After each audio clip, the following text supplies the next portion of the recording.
Well, it's NFL draft week on the Big D podcast, and you know what that means. There will be episodes galore. Before I bring in the night's special guest, please subscribe, like, and share the Spunky Spectrum Sports YouTube page. We can see all my content, all my videos that I upload to the YouTube page. Also, check out the Big D podcast on Spotify and Apple. Well, you see my shirt, you see the cup. That can only mean one thing. Yes, we are talking about the Jacksonville Jaguars tonight, and joining us from Duval County is my friend Brad Harvin. Brad, how are Yeah. things going in Duval? Hey, things are going great, Dylan. We're 3 days away, or I guess just a couple days and a wake up. Unfortunately, got the number one pick again, but a lot of questions circling around that one as we look forward to Thursday. Yeah, the 1 year they have the number one pick, but there aren't any franchise quarterbacks. Right. Yeah. I mean, this time last year it was certainly a no brainer about what was happening. It was more of a question what was going to happen at pick 20 there. There's a lot of rumors floating around, and I'll try my best to give you my opinion, and I'd love to hear what you think as well. I think the 20 was in 2020 because last year Jackson ended up having the 25th pick where Jags took Travis Etienne, but that was eons ago. Yeah.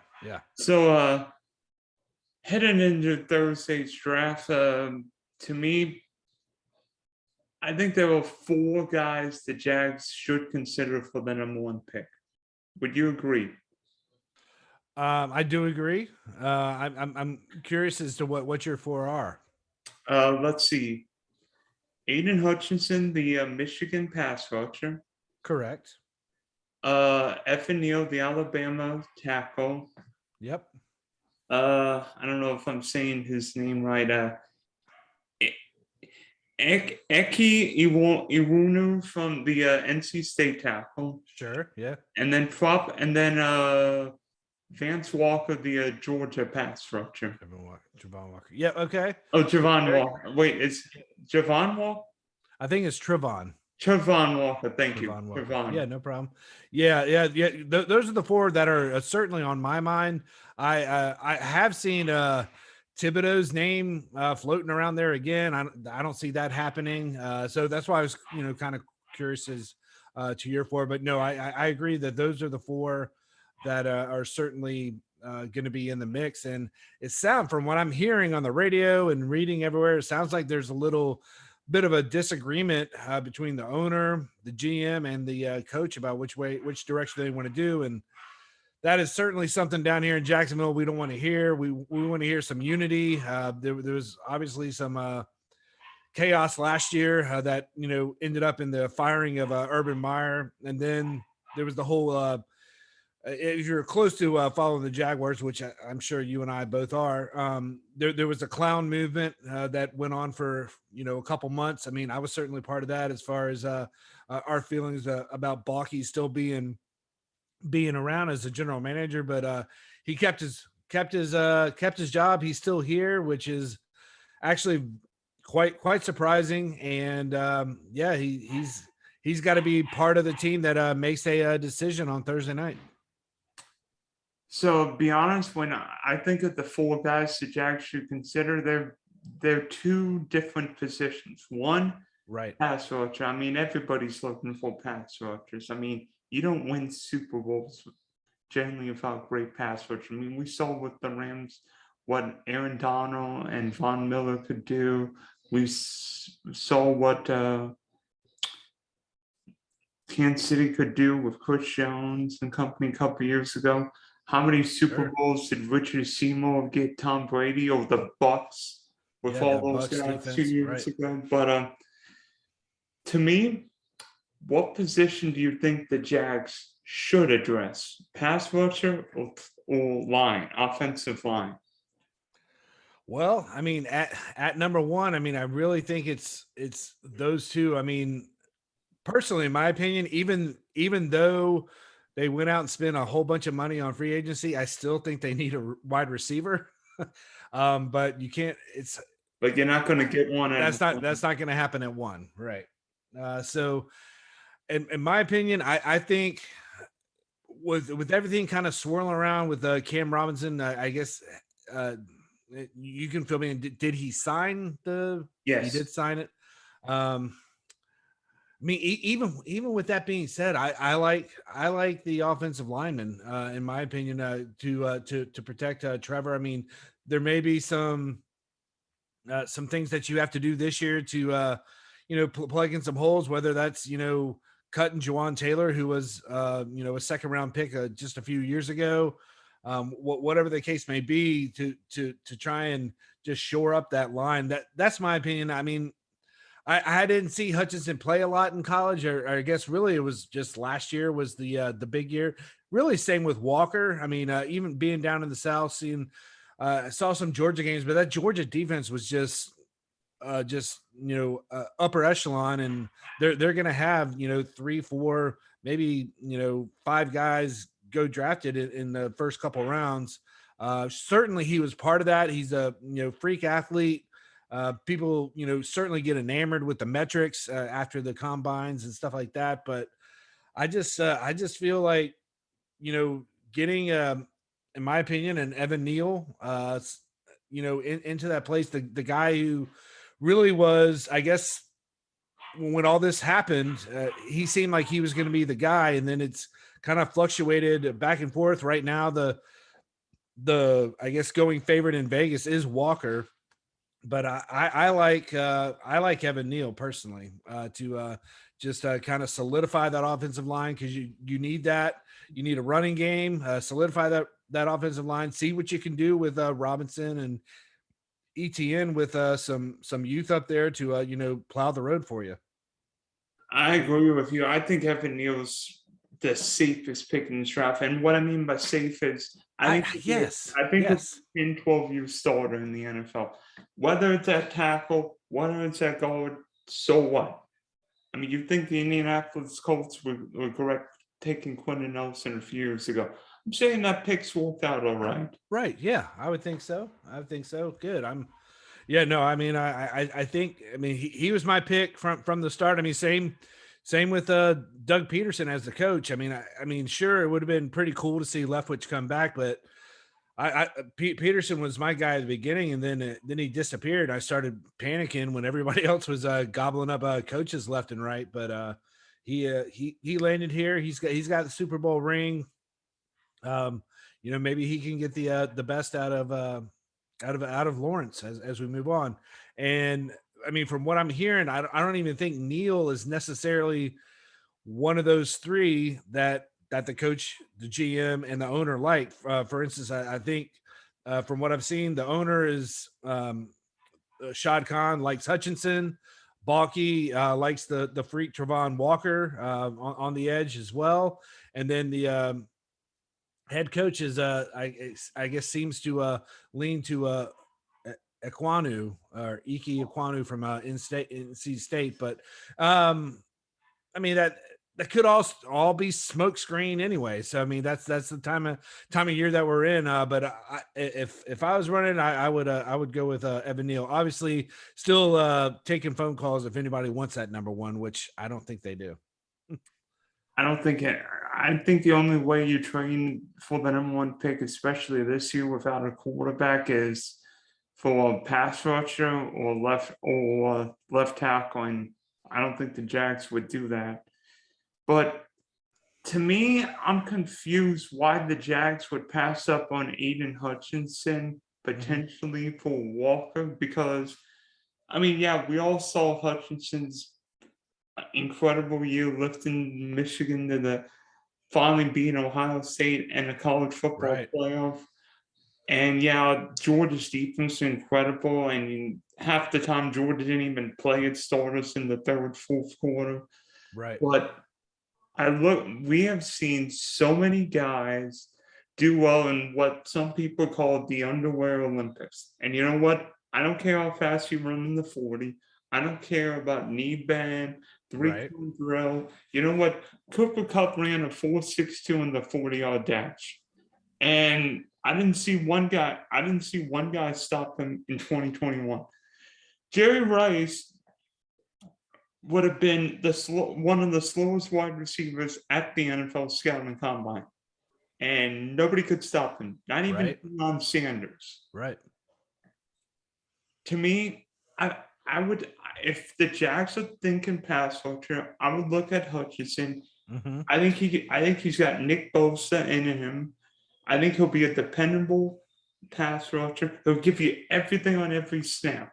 Right. And if Doug Peterson's going to play a 4-3, I don't know exactly what defense he'll play. I don't think you necessarily want to have two of the same guy. And with Walker, I feel like you get another Josh Allen where they're both more hybrid 3-4 outside linebackers. Right. No, I agree with Hutchinson. He certainly seems to have a drive, or to use the overused word these days, a motor on him. But he certainly has the passion, something that the Jackson fans would embrace. They would like his blue collar work ethic, and of course, I'm sure Detroit would as well. So yeah, if they do go pass rusher, I do think that going with Hutchinson would be the better pick, in my opinion, as far compared to kind of rolling the dice, in my opinion, with Trayvon Walker. So yeah, no, I agree with you on that one. But here's the interesting one: if Jacksonville goes tackle, do they go Icky or go Neal? Because that's an interesting one. Because Exactly. I'm doing the same argument there. I think both tackles are the best players in this draft. I actually think both tackles are the best players in this draft. Yeah, from what I heard, is that Icky's a little bit more of a he's a better run blocker, which certainly, if that's the idea that they want to build this offense around, a kind of a plower to pave the way. I can understand why Peterson seems to favor him a little bit more than Neal. But I mean, Neal, coming from Alabama, obviously, top notch coaching, even from former Jaguar head coach Doug Marrone last year, who was the offensive line coach down in Alabama. But yeah, I mean, just coming there with the experience playing in the SEC, and just going against the best every week, making it to the playoffs pretty much every single year, going toe to toe with the best on the other side of the field as well. I think I mean, it really just kind of depends on which one works into their system, and I mean, it is a little bit of a toss up, but from what I've heard, Icky is a little bit more of the run blocker, and it maybe has a little bit more of a mean streak as well. So if that's something that fires your engines, then he would be the one to lean on. Yep, I think it's going to be interesting to see what happens, because to me, with Trevor Lawrence on the center, I think you protect him, you get the best offensive line you can. Otherwise, Trevor Lawrence's career is going to be like Andrew Luck. Right. Yep.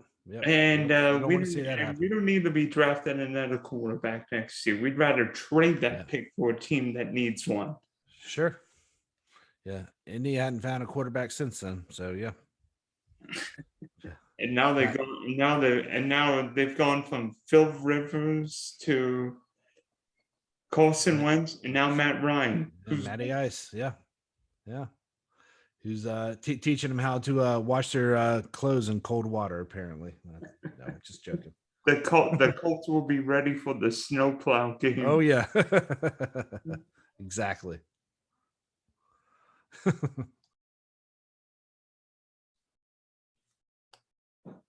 So if you know me, I'm a trivia nerd. I love doing trivia. Usually I'm the one asking questions, but tonight I'm going to let Brad test out my knowledge. Okay. Yeah, I'm trying to think here. Wow. Let's see here. Who was the Jaguars first pick in 2001. Oh, that would be Marcus Stroud, defensive tackle from Georgia. That was the consecutive years where the Jags went Marcus Stroud, John Henderson, defensive tackles from the SEC. Stroud was from Georgia and Henderson was from Tennessee. Yep. You are correct, Dylan. That's the first one popped up in my mind there because I think I heard it on the radio this afternoon or something like that. So yeah, that was a formidable defensive front they had back in those days. Stroud and Henderson, two guys that really went unrecognized probably around the league, but they were loved down here in Jacksonville for sure. Yeah, and that was before 3 years a couple years where the Jags would rather forget about their first round picks. And That's true. I mean, left wedge, Reggie Williams, and then Mac Jones. How the heck did the Jags take Mac Jones out of Arkansas when he was a quarterback? Yeah, underwear Olympics, man.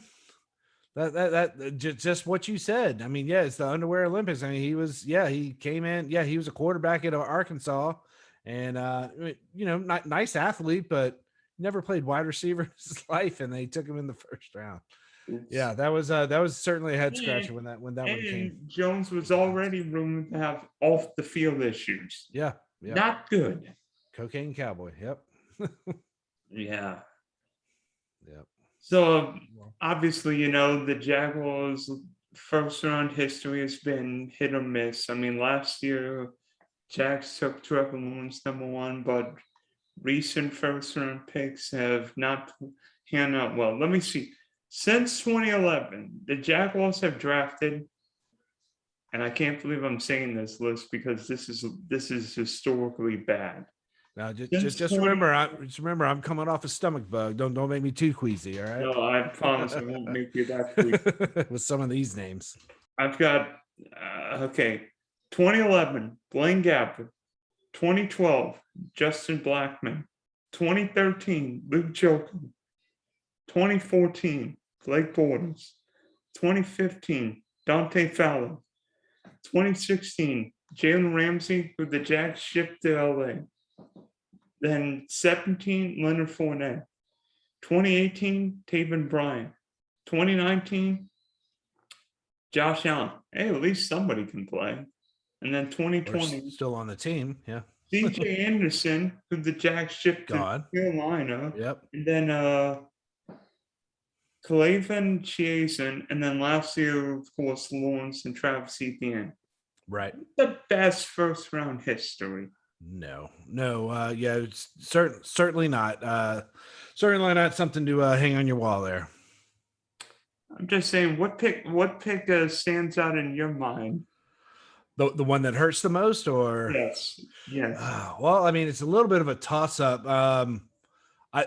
Because the Ramsey pick was great. I mean, getting him, I want to say they picked him 5th. You could probably keep me straight on that, but having him leave Jacksonville, I mean, with that talent, him wanting to leave and getting his feathers ruffled by Tom Coughlin as the executive vice president, that was pretty rough. But I'm gonna have to go all the way back to 2012 with Justin Blackman. Just tremendous talent on the field. He had the potential to probably still be here. I mean, let's be honest, that's 10 years ago.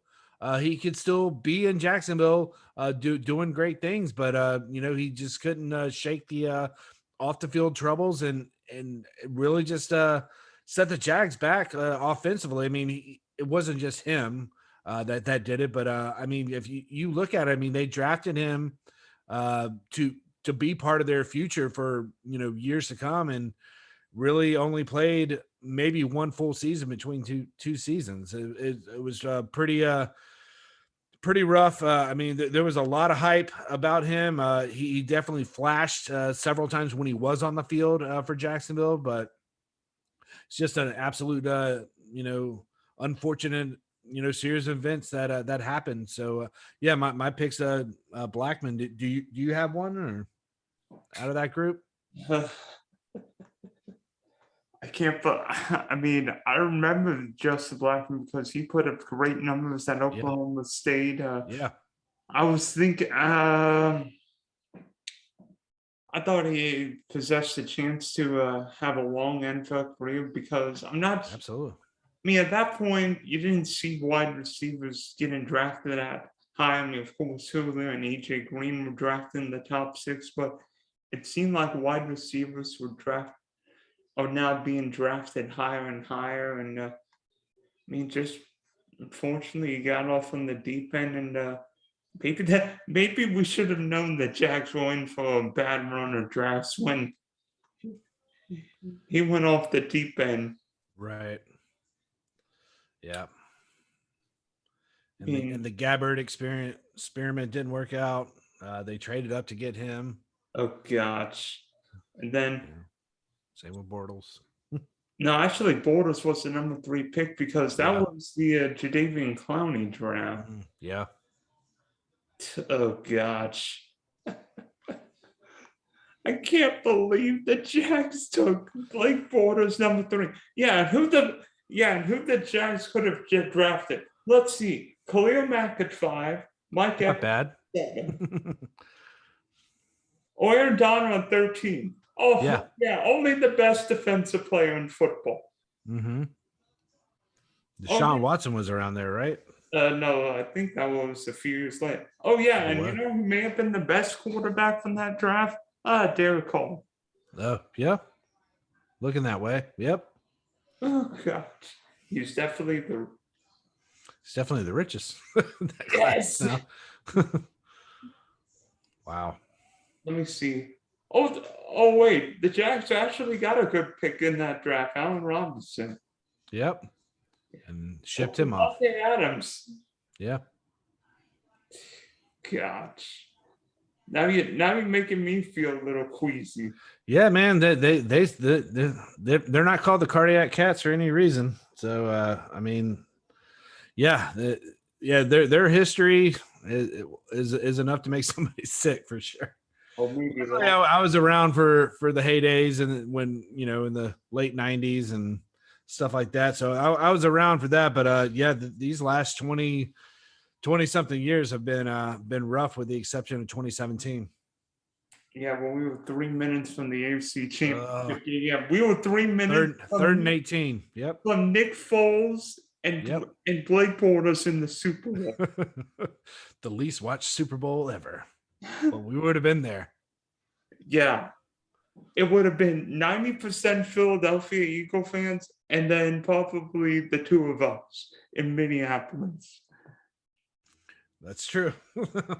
I would have found a way. Is there one position you think the Jags have to address in Las Vegas? I still, as I kind of mentioned before, I still think it's a wide receiver. I think they overpaid for Christian Kirk. Zay Jones doesn't really do anything for me. But I think if there's any way they can get one of those top 5 that are coming off, I don't know if that's possible. They got to trade back into the first. Maybe some people get a little quarterback happy and things work out in their way. But I think that they need a number 1. I mean, I like Kirk. I mean, he's done good. Maybe he was overshadowed a little bit in Arizona, but certainly my man got paid to come here to Jacksonville to parade around as the number 1 receiver when I really think they need somebody else. And I mean, it could be it's hard if it's not those first 5. I mean, you can still get a quality player in the second. Was that South Dakota State kid, the Christian Martin or something? I think Watson. Watson, yeah, 6'4". Things like he's a big body. I'm sorry, I'm not prepared for that. Yeah, you're thinking of the top 5 wide receivers being Jameson Williams from Alabama, the 2 Ohio State kids, Garrett Wilson, Chris Olave, Trayvon Burks from Arkansas, and then the Penn State wide receiver Dotson. Yeah. Did you say Drake London? and throwing Drake London. So I think there Right. were 6 guys Yeah. potentially in the first round. Yeah. Yeah. I mean, and then there's George Pickens from Georgia, who looked like he was going to be a top round pick after his freshman year. Battled some injuries, battled some off the field stuff. Sounds like there's some new off the field stuff as well. Oh, Keep your ears out on that. So yeah, Christian Watson, North Dakota State, which Kyle and I we talked about him, and he was like responsible for some ridiculous amount um, of offensive plays while he was there. Just something like 51% or something crazy for a wide receiver to be involved in something like that. And then you hear names like Sky Moore as well. So yeah, it's going to really be interesting how that first round unfolds. I think how they're going to address that second pick, if they use it to move up or if they hang back. It's gonna be interesting how things work out. And like I said, there could be a run on quarterbacks. I mean, you never know. I mean, this certainly, in my opinion, is not the premier quarterback class. I mean, it's not just my opinion. I think it's a lot of people's opinion. But people are desperate. Yeah, to be honest, this might be the worst quarterback draft we've seen in 9 years since yeah, EJ Manuel went 16th to the right. Buffalo Bills. Bills. Yeah, yeah. So I mean, that's my opinion, is to get him some more web. I mean, is to, that first pick, secure the line with one of the guys that we talked about, either Neal or Iki, and then get him someone to throw to. I mean, even though you went out and spent some money, I mean, we're talking your starting wide receivers are Kurt, Marvin Jones, and Zay Jones and LaVisca Chenault. I mean, that doesn't blow my hair back at all. Not that I have any, but I think you need to have, and I think you need to get somebody with some potential to get downfield, a big play guy, a true number one, if that's a possibility. But it's going to be and you can still address the edge, later on if need be. Hey, you know what? The Jaguars will be ready for the second incarnation of keeping up with the Joneses. There you go. Absolutely. So thanks for hopping on, Brad, and hopefully the Jaguars can get out of the draft funk and instead of getting number one, maybe they go from Wolves to first, like the Cincinnati Bengals did last year. Yeah. Who knows? I mean, in my opinion, that AFC South is fairly up for grabs. I mean, I think the Titans are still the team to beat with